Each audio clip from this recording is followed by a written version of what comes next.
What is up, you guys? Just wanted to post another video. It's been a while since I have been able to get a little time to film, but wanted to kind of talk about some of the pickups that I've recently gotten, and I'm really excited about. Obviously, been watching a lot of Double D vintage baseball cards videos. And he's been posting a lot of really cool stuff, as well as Lou Rock. I've really enjoyed, the video about all his cards for the newly inducted Hall of Famers, and Ichiro and things like that. And so, in the same vein, I'm definitely interested in the Hall of Fame and what that all means. And so, the first card I wanted to show off was like just this absolutely beautiful 1998 Bowman's Best Adrian Beltre. So I'm a Rangers fan, and I really just like Beltre. And so I thought this was a really, really, really cool card. Obviously, 1997 Bowman is kind of his recognized as his like first, rookie card or whatever you want to call it. But just, man, the shine on these 98s from Bowman's Best are absolutely, insane. And Beltre, is probably, I would say, one of the most underrated players in the majors or in MLB history, just from the standpoint of like what he was able to do. To be one of the best, from a defensive standpoint. And, he doesn't get enough credit for his bat, I would say. This was numbered 189 out of 400. Just absolutely love this card. Just beautiful card, man. Like the shine is pretty insane. This is a PSA 9. I actually have two copies of this. The other one actually was unable to be graded. I guess they said it was cut small. So I don't know what the deal is there, but I have this 9 that I wanted to show. And the next one, I don't really open boxes anymore, but I was just kind of bored today and was like, well, I'm going to go, open a box of cards. And so the next one is this Brian Wu autograph from last season, 2024. He had a really, really great season. I think had an under 3 ERA and with a ton of strikeouts. And so just a nice future player. I pulled this from a box. I bought one blaster of archives. And hit this Brian Wu. It's the gold version, so it's numbered out of 50, 44 of 50. Just thought this was a cool card in the vein of 1968 Topps, which I absolutely love. Some people, either you love it or you hate it, and I actually really, really love this set. So wanted to share that archives 2024 card.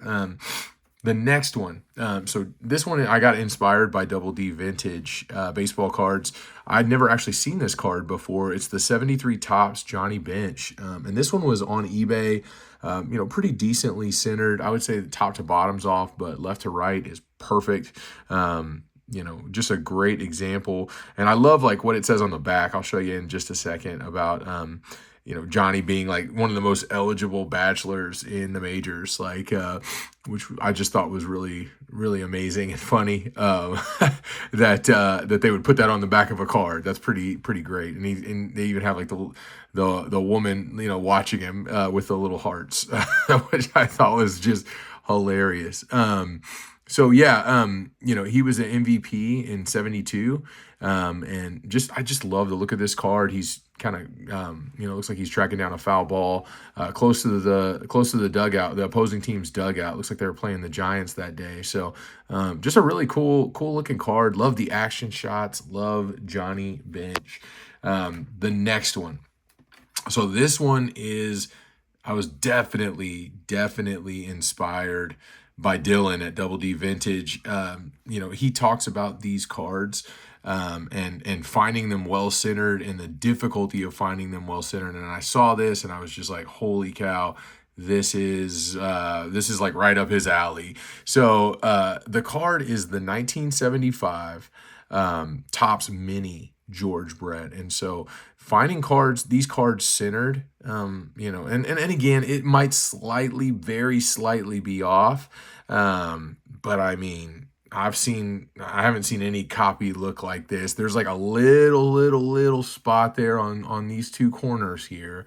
But that is it. I mean, you talk about just an example that is clean and, pretty much looks, from an eye appeal standpoint, looks just perfect to the eye. I can't, this is just really, really cool. I love the minis and, have definitely, like I said, definitely been inspired by Double D Vintage baseball cards to really love this set. I've never owned any cards from this set, and now I have the Brett and I have the Robin Yount. So the Yount is not graded and it's diamond cut, but having this perfect copy of this George Brett is just, I mean, just insane card. On the back it is off centered, left to right slightly, ever so slightly, but yeah, like you talk about just being excited about adding something like this to my collection. Holy cow, super pumped to add that. The next one, and this one is from 2022, Heritage. So this mirrors the 1969 tops. Is it the 69 tops or is it I'm sorry, it's actually the 73. Sorry about that. So it mirrors the 73, the card you just saw.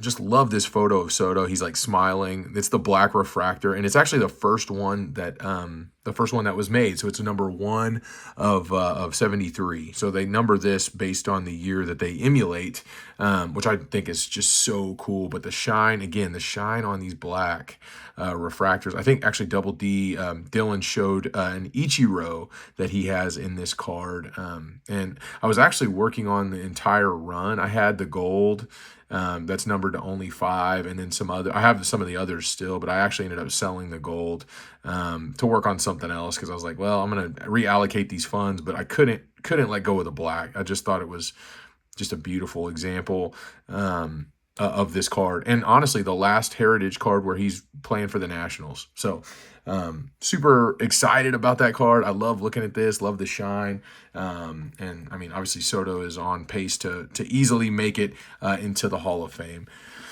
The next card I have, absolutely love this one too. So this is from 2024 update. Paul Skeens, insane color match.